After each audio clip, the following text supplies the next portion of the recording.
से इस वक्त की सबसे बड़ी खबर आ रही है सीवान शहर के हॉस्पिटल रोड से, जहां ये लखीचंद हॉस्पिटल है। यहाँ पे एक मरीज को भर्ती कराया गया था। ऐसा बताया जा रहा है कि वो छपिया का मरीज था और उसका ऑक्सीजन लेवल काफ़ी कम था। हालांकि कोरोना रिपोर्ट जो थी वो नेगेटिव थी। उसके बाद यहाँ उसको भर्ती कराया गया था। आज उसका सुबह निधन हो गया, जिसके बाद हॉस्पिटल में परिजनों ने काफ़ी जमकर बवाल मचाया, तोड़फोड़ किया है। सबसे पहले आपको इस साइड की मैं तस्वीरें दिखाना चाहूँगा कि आप देख सकते हैं कि किस तरह लखीचंद हॉस्पिटल के बाहर जो मरीज आए थे उसके परिजनों ने जमकर तोड़फोड़ मचाया है। हॉस्पिटल का दूसरा गेट है और आप देख सकते हैं यहाँ पे जो ये शीशे की गिलास है वो तोड़ दिया गया है, जितने सारे गमले हैं वो तोड़ा गया है। और आप देख सकते हैं किस तरह से ज़बरदस्त तरीके से तोड़फोड़ मचाया गया है और काफ़ी भारी क्षति हुई है। ऐसा बताया जा रहा है कि उस मरीज का ऑक्सीजन लेवल जो है वो काफ़ी कम था, जिसके बाद उसे यहाँ एडमिट कराया गया था और आज सुबह उसकी मौत हो गई, जिसके बाद मरीज के परिजनों ने जमकर हंगामा किया।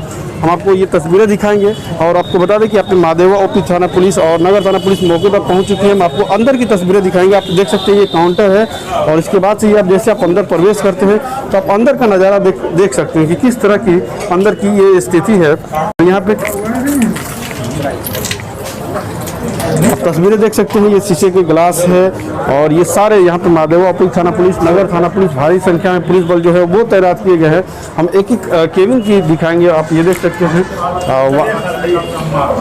वार्ड रूम है जिसमें पेशेंट को रखा जाता है, इसमें भी तोड़फोड़ की गई है और आप तस्वीरें देख सकते हैं। और ये लखीचंद मल्टी स्पेशलिस्ट हॉस्पिटल है, जहाँ पे बताया जा रहा है कि कोई मरीज एडमिट कराया गया था और उसका ऑक्सीजन लेवल काफ़ी कम था, जिसके बाद उसकी मौत हो गई। मौत के बाद मरीज के परिजनों ने जमकर हंगामा किया है और हम आपको ये तस्वीरें दिखाएंगे कि आप तस्वीरें देख सकते हैं किस तरह से तोड़फोड़ की गई है। आप अंदाज़ा लगा सकते हैं काफ़ी भयंकर जो यहाँ की स्थिति रही होगी।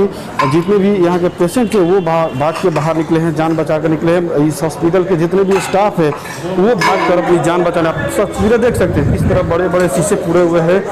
LCD जो है वो टूटी हुई है और आपको इधर भी तस्वीरें दिखाइए। ये कंप्यूटर जो मशीन है वो सारे बिखरे पड़े। यहाँ पे काफ़ी ही जो स्थिति है वो काफ़ी ख़राब हो गई थी।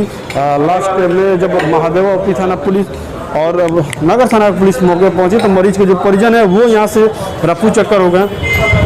बच गया, नहीं तो इस तरह का मौत अंदर बगल वाला मेरा आदमी आया, पेशेंस नहीं रखेगा।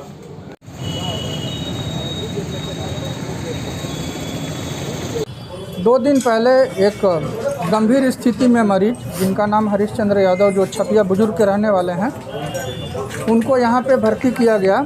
उनको सांस लेने में तकलीफ़ थी, वो कोविड सस्पेक्टेड थे, जांच के लिए भेजा गया था। लेकिन कल उनकी स्थिति थोड़ी गड़बड़ हुई तो अस्पताल प्रशासन के द्वारा उनको बताया गया कि आपके मरीज़ की स्थिति गड़बड़ है, आप इसको बाहर लेकर के जाएं। तो मरीज़ के परिजन जो हैं बहुत रिक्वेस्ट करके कुछ लोगों से फ़ोन वगैरह करवा करके मरीज़ को यहाँ पर रख लिए, लेकिन उनको स्थिति सारी स्पष्ट कर दी गई थी। आज सुबह मरीज़ की मृत्यु हो गई और मृत्यु होने के बाद वो लोग हॉस्पिटल के स्टाफ के साथ मारपीट और पूरे हॉस्पिटल में तोड़फोड़ किए हैं। ICU में तोड़फोड़ किया गया है। मरीज हॉस्पिटल के अंदर और मरीज भर्ती हैं, उनके साथ मारपीट की गई है। कुछ परिजन हैं जिनका मोबाइल छीन लिया गया है, वो परिजन भी यहाँ पे हैं जिनका मोबाइल छीना गया है। और स्टाफ के साथ साथ ऐसी नौबत क्यों है? आप जानते हैं कि नौबत क्या, आप समझते, कोविड सस्पेक्ट कहा गया है, कंफर्मेशन में टाइम लगता है। तो ये मैं एक डॉक्टर होने के नाते मैं ये मान के चलता हूँ कि क्लिनिकली वो पेशेंट कोविड से ग्रसित है। ये आप भी जान रहे हैं कि कोरोना से ग्रसित मरीज जिसका ऑक्सीजन सेचुरेशन गिर रहा है, बहुत प्रयास करने के बाद भी ऑक्सीजन सेचुरेशन कुछ मरीज में हम लोग नहीं रेज कर पा रहे हैं। सब चीज़ हमारे हाथ में नहीं है। तो हम आपको जब स्थिति एक्सप्लेन कर दिए हैं कि हो सकता है कि आपको मरीज़ को शिफ्ट करना पड़े और आप जब गिड़गिड़ा करके हॉस्पिटल में रह जाते हैं तो फिर कोई औचित्य नहीं बनता है। हम या कोई आदमी अमृत पी करके पैदा नहीं लिया है कि वो डॉक्टर के पास आएगा तो बचेगा ही बचेगा। हम एक प्रयास कर सकते हैं, आपको गारंटी नहीं दे सकते हैं कि आपका मरीज़ बचेगा ही बचेगा। बहुत स्पष्ट है। आप लोग भी हम लोगों पे आरोप लगाते हैं कि धरती के भगवान छिप गए हैं कोरोना के डर से। आप यहाँ पे उपस्थित हैं, आप स्थिति को देखिए। मैं कहता हूँ ठीक है, हमारी लापरवाही से आपके मरीज़ का डेथ हो गया, मैं एक्सेप्ट करता हूँ, लेकिन ये कोई तरीका नहीं है आपको अपना एग्रेशन जो है प्रदर्शित करने का। और मैं ये अभी आपके माध्यम से बताना चाहता हूँ कि अगर इस एपिडेमिक एक्ट के तहत 24 आवर के अंदर अगर उनकी गिरफ्तारी नहीं हुई तो कल से सिवान का पूरा प्राइवेट सर्विसेज बंद कर दी जाएंगी। इस कोरोना काल में, इस संकट के घड़ी में, जब हमारे चिकित्सक जान पे खेल करके काम कर रहे हैं। आपको पता नहीं है मैं कितना रिक्वेस्ट करके लोगों को क्लिनिक खुलवा करके रखा हूँ कि भाई तो देखो मरीज है, लोग बचा करके इसी में काम करना है, हमको यही काम करना है। हमारे ऊपर सचिव होने के नाते इतना प्रेशर है। लोग बोलता है कि सर क्या करें, यहाँ से कहीं और कोई व्यवस्था नहीं है। ये आईसीयू हम लोग स्पेशली डॉक्टर्स लोगों के लिए इसको हम लोग रखे हैं। एक ये सुविधा है कि हमारे चिकित्सक अगर इलाज के दौरान उनको कुछ होता है तो हम इसमें भर्ती करके उनको इलाज करेंगे, और इस पर्पज़ से इसको हम लोग ग्रोन अप करवा रहे हैं। सिवान का एकलौता एक ऐसा सेंटर है जहाँ पे सारी सुविधाएं उपलब्ध हैं। लेकिन जब आप ऐसे करेंगे, आपका बिहेवियर ऐसा होगा, तो बहुत दुख के साथ हमको कहना पड़ रहा है कि हम लोग सेवा देने में असमर्थ। वजह था कि पेशेंट काफ़ी सीरियस था, क्रिटिकल पेशेंट था। 20 तारीख को हमारे यहाँ 2 बजे के अराउंड दोपहर में ये पेशेंट एडमिट हुआ था, और शुरू से ही उनको समझा दिया गया था। हालांकि क्रिटिकल पेशेंट था, इसलिए वो आईसीयू में एडमिट था। तो उनकी स्थिति और उनके स्वास्थ्य की जो भी गंभीर स्थिति थी, वो सारे पेशेंट अटेंडेंट को समझा दिया गया था। तो शुरू में थ्रू आउट उनके 2 बेटे थे, वही हम लोग से मिलते थे, और हम लोग दिन में 8 बार, 10 बार, 12 बार हमेशा उन लोग को अपडेट करते रहते थे। फिर फाइनली स्थिति उतनी अच्छी नहीं थी, इसलिए हम लोग हालांकि आईसीयू में पेशेंट अटेंडेंट को जाने की इजाज़त नहीं है, लेकिन ये थोड़ा स्पेशल केस था क्योंकि मालूम था कि ये पेशेंट चले जाने वाला है, वो कैसे भी खींच रहा था। तो हम लोगों ने उसके अटेंडेंट को अलाउ कर दिया था कि आप मिल सकते हैं, मिलते रहिए। तो वो लोग भी थ्रू आउट दिन भर वहीं पे सब अपने फादर के साथ ही में रहते थे।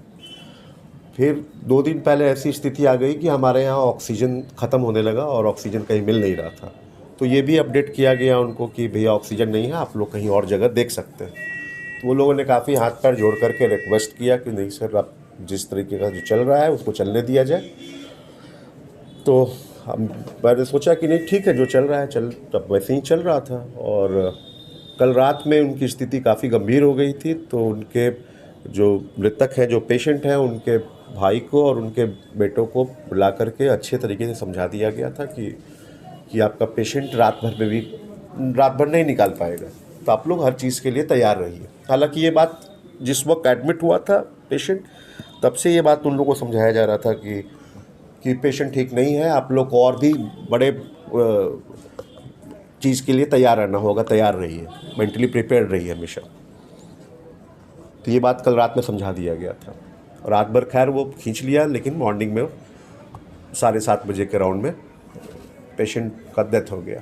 क्या वो कोरोना का मरीज थे? नहीं, कोरोना का मरीज नहीं था, कोविड नेगेटिव। हम लोगों ने सारा जांच वगैरह सब करा करके आखिर इतना समझाने के बाद इतना बड़ा बवाल करना, उसके साथ में ये लोग जब मरा तो ये लोगों ने बोला कि एम्बुलेंस का इंतज़ाम कर दीजिए, हम लोग से नहीं हो पाएगा। तो हम लोगों ने एम्बुलेंस का भी इंतज़ाम कर दिया।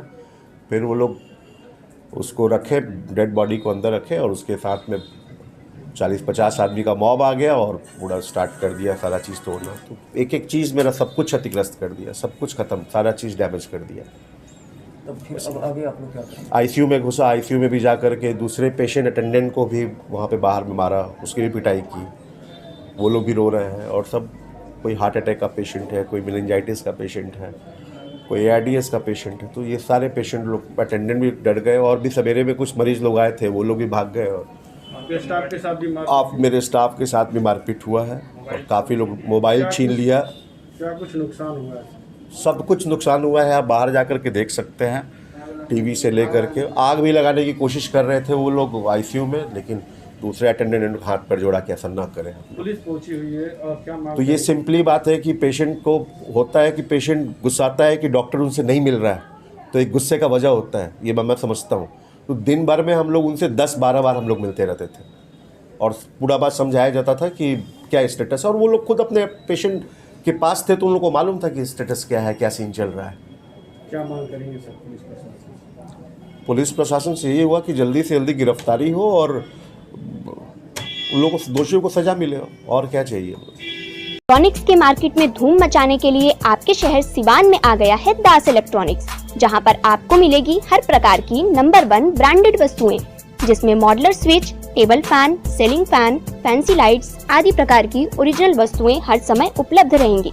तो फिर देर किस बात की, आज ही पधारिए Das electronics, NR market, shop number 2 and 3, Mahadeva near Shiv मंदिर, सिवान।